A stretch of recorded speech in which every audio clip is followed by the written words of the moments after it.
പ്രധാനപ്പെട്ട ഒരു വാർത്തയിലേക്ക്. വി.ഡി. സതീശനെ അനുകൂലിച്ചുള്ള പരസ്യ പ്രതിഷേധങ്ങളിൽ കോൺഗ്രസിൽ അച്ചടക്ക നടപടിക്ക് നീക്കം. 15ഓളം നേതാക്കൾക്ക് KPCC കാരണം കാണിക്കൽ നോട്ടീസ് നൽകി. ഹൈക്കമാൻഡിനെ വെല്ലുവിളിച്ച് പ്രകടനം നടത്തിയതിൽ വിശദീകരണം തേടിയാണ് നോട്ടീസ്.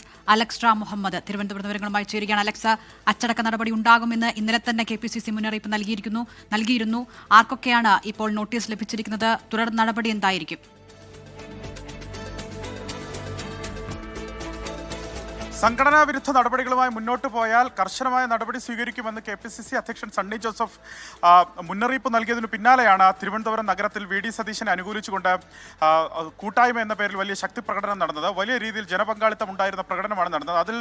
അതിന് നേതൃത്വം നൽകിയത് കോൺഗ്രസിന്റെ പ്രാദേശിക നേതാക്കളെന്ന് KPCC വിലയിരുത്തുന്നുണ്ട്. ഇതിൽ ഈ വി.ഡി. സതീശൻ അനുകൂല പ്രകടനം നടത്തിയവർക്കെതിരെ നടപടി സ്വീകരിക്കാൻ KPCC ഒരുങ്ങുന്നു എന്നുള്ളതാണ് ഏറ്റവും പ്രധാനപ്പെട്ട കാര്യം. ഇതിൽ അതിന്റെ ആദ്യ നടപടി എന്നോണം 15ഓളം പ്രധാനപ്പെട്ട നേതാക്കൾക്ക് കാരണം കാണിക്കൽ നോട്ടീസ് നൽകിയിരിക്കുന്നു എന്നുള്ളതാണ് ഏറ്റവും പ്രധാനം.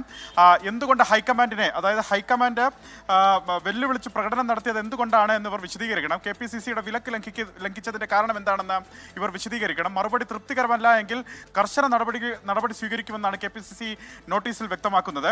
KPCC അംഗമായ ചെമ്പഴന്തി അനിൽ, INTC ജില്ലാ president VR Prathapan, Kaimanam Prabhakaran, T Sanaj, Attingal Unnikrishnan, Ambiraja തുടങ്ങി 15ഓളം നേതാക്കൾക്കെതിരെയാണ് ഇപ്പോൾ നോട്ടീസ് KPCC പുറപ്പെടുവിച്ചിരിക്കുന്നത്, വിശദീകരണം ചോദിച്ചിരിക്കുന്നത്. ഇതിൽ ഏറ്റവും പ്രധാനപ്പെട്ട കാര്യം, ഇപ്പോൾ ഡൽഹിയിൽ തിരക്കിട്ട മുഖ്യമന്ത്രി ചർച്ചകൾ പുരോഗമിക്കുകയാണ്.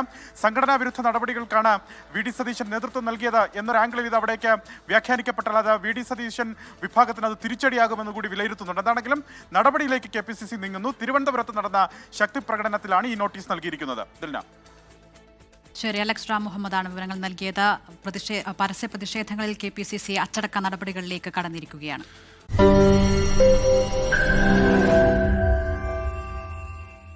ലോകത്തെവിടെയായാലും ഏത് സമയത്തും 24 വാർത്തകളും ഓഗ്മെന്റഡ് റിയാലിറ്റി പാക്കേജുകളും എക്സ്പ്ലെയിനറുകളും വിശദമായി കാണാൻ ഞങ്ങളുടെ YouTube ചാനൽ നിങ്ങൾക്ക് സബ്സ്ക്രൈബ് ചെയ്യാം.